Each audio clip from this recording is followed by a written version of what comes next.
السلام علیکم۔ آج ہم ایک نہایت اہم موضوع پر بات کرنے جا رہے ہیں اور وہ یہ ہے کہ بچوں کی تربیت میں حوصلہ افزائی کا فن۔ انسان کی فطرت ہے کہ جب اسے سراہا جاتا ہے، اس کی ہمت بندھائی جاتی ہے تو وہ مزید بہتر کرنے کی کوشش کرتا ہے، اور جب اسے ڈانٹا جائے یا اس کی غلطیوں پر صرف تنقید کی جائے تو وہ دل سے ٹوٹ جاتا ہے۔ یہی فرق ہے کہ ایک بچہ کامیاب ہو یا ناکام، اکثر اس کی کامیابی کے پیچھے ماں باپ یا استاد کی حوصلہ افزائی ہوتی ہے۔ حوصلہ افزائی کیوں ضروری ہے؟ بچہ ایک کچی مٹی کی طرح ہے، جسے آپ اس کو جیسے ڈھالیں گے ویسا ہی وہ بن جائے گا۔ اگر آپ کہیں کہ تم کچھ نہیں کر سکتے، تم نکمے ہو، تو وہ اپنے اندر یہ بات بٹھا لیتا ہے، لیکن اکثر آپ پیار سے کہیں تم بہت ذہین ہو، بس تھوڑی سی محنت کی ضرورت ہے، تو وہ ایک نئی ہمت سے کوشش کرے گا۔ نبی کریم صلی اللہ تعالی علیہ وآلہ وسلم کا فرمان ہے، جو شخص اپنے مسلمان بھائی کو خوش کرے، اللہ تعالیٰ اس کے دل کو خوشی عطا فرماتا ہے۔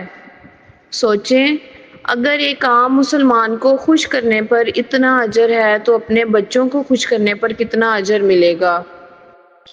ہم اکثر یہ سوچتے ہیں کہ صرف بڑے کام پر شاباش دینا ضروری ہے۔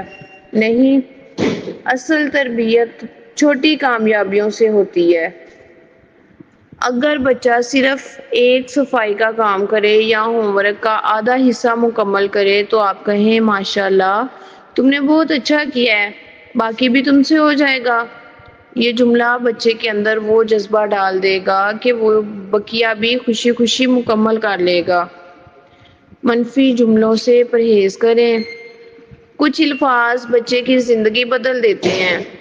مثبت الفاظ آگے بڑھاتے ہیں، جبکہ منفی الفاظ حوصلہ توڑ دیتے ہیں۔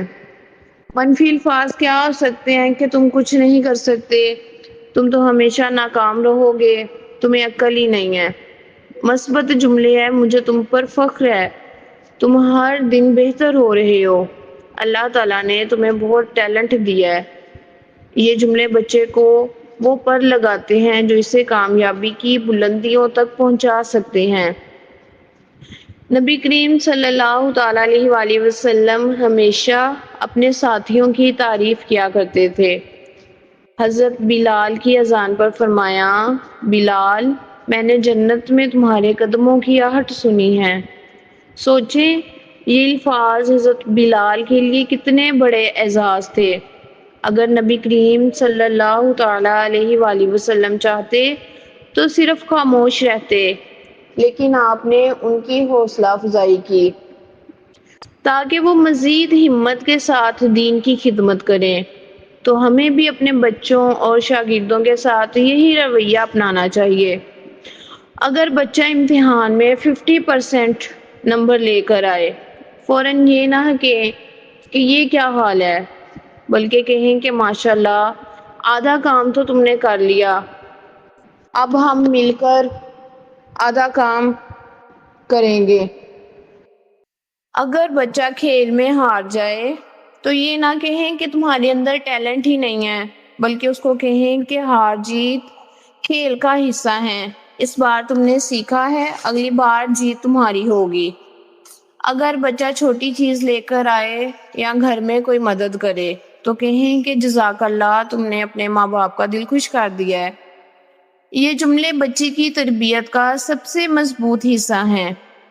حوصلہ افزائی صرف خوشی نہیں بلکہ بچے کو اعتماد دیتی ہے، دل کو سکون دیتی ہے اور اسے مثبت پازیٹیو تھنکنگ پر مجبور کرتی ہے۔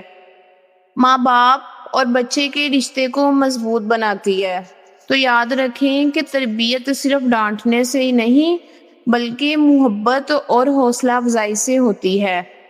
آج سے عہد کریں کہ اپنے بچوں اور گھر کے افراد کو مثبت جملے دیں گے۔ اگلی بار جب بچہ چھوٹی سی بھی کامیابی لے کر آئے تو کہیں شاباش، مجھے یقین ہے تم اس سے بھی بہتر کر سکتے ہو۔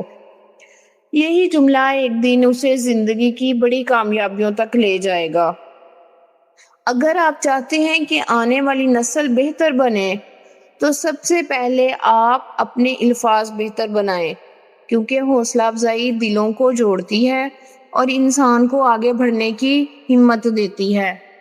اگر آپ کو میری ویڈیو پسند آئے تو میرے چینل کو لائک، شیئر اینڈ سبسکرائب کرنا نہ بھولیں، اور اس کو اپنے فرینڈز تک بھی شیئر کریں اور زیادہ سے زیادہ پیرنٹس تک شیئر کریں، تاکہ پیرنٹس کے اندر آگاہی، گائیڈنس پیدا ہو اور وہ اپنے بچوں کو پازیٹیو تھنکنگ پر مجبور کریں۔